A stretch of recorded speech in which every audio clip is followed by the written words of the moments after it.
Hello दोस्तों, नमस्कार। आप सभी का स्वागत है अपने YouTube चैनल में। दोस्तों, उम्मीद करते हैं कि आप ठीक होंगे, स्वस्थ होंगे, मस्त होंगे।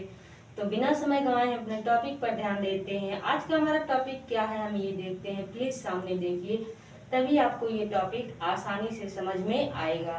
तो चलिए टॉपिक शुरू करते हैं।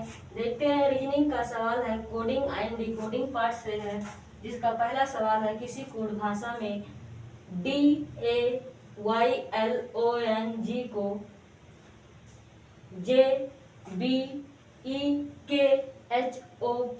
लिखा जाता है, तो उसी कोड भाषा में CORDIAL को कैसे लिखा जाएगा।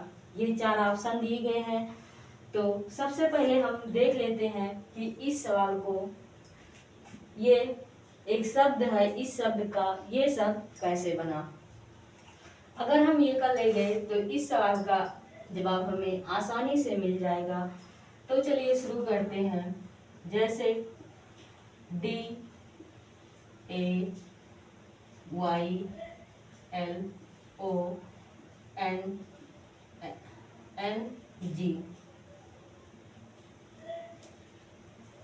ये लिखा गया है। तो D का प्लेस वैल्यू 4, 1 A का 1, Y का 25, L का 12, O का 15 और N का 14, G का 7। उसी प्रकार से ये दूसरा शब्द है, JBEKHOP।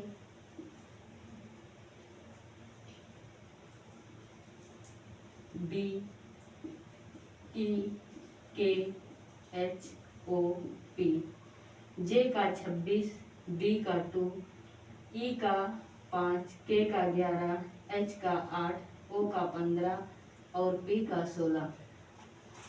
तो आप देख सकते हैं कि किस प्रकार से ये लिखा गया है। क्या आपको समझ में आ रहा है? 1 2 3 4 5 6 7, 1 2 3 4 5 6 7। अगर हम इस प्रकार से मिलान करें तो क्या ये संभव है? नहीं है। इसीलिए हमें उसे इस प्रकार से ही लिखना पड़ेगा।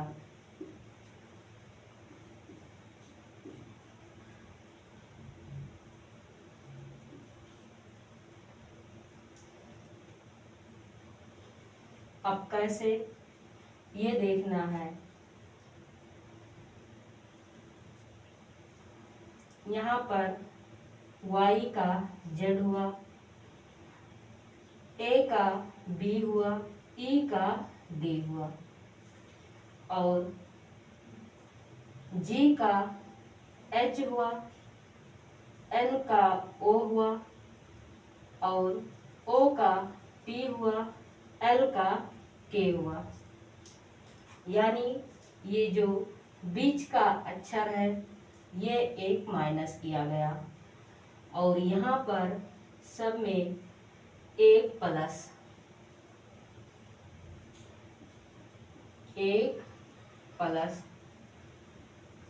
यानी बीच का जो अक्षर है उसे माइनस कर दिया गया और 3 अक्षर इधर प्लस कर दिया गया। अब उसी प्रकार से ठीक हमें ये सवाल देखना है।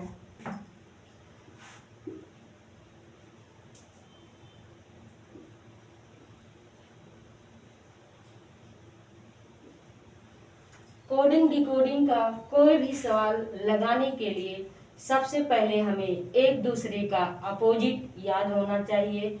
उसके बाद सभी अक्षर का 26 अक्षर का, अल्फाबेट के 26 अक्षर का अपोजिट याद होना चाहिए। उसके बाद उसका प्लेस वैल्यू याद होना चाहिए। अगर हमें ये याद है तो हम कोई भी सवाल आसानी से हल कर सकते हैं।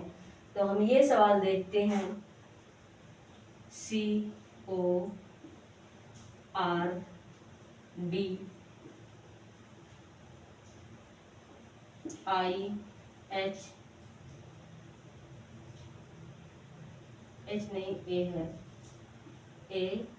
CORDIAL C का 3, O का 15, R का 18, E का 4, I का 9, A का 1, L का 12। इसीलिए हम कोई भी सवाल जब हल करते हैं तो सभी अक्षर का प्लेस वैल्यू लिख देते हैं, जिससे अगर आपको नहीं याद है तब भी समझ में आ जाएगा। अब क्या करना है कि 3 अक्षर इधर 3 अक्षर इधर, यानी यहाँ बीच में D है तो D का C हो जाएगा, R का S, O का P और C का D, L का M, A का B, I का J, S का प्लेस वैल्यू 19, P का 16, D का 4, C का 3, M का 13, B का 2 और J का 10। अब इस प्रकार से यहाँ एक माइनस हो गया और ये क्रॉस कटिंग हो गई, सब में एक प्लस हो गया।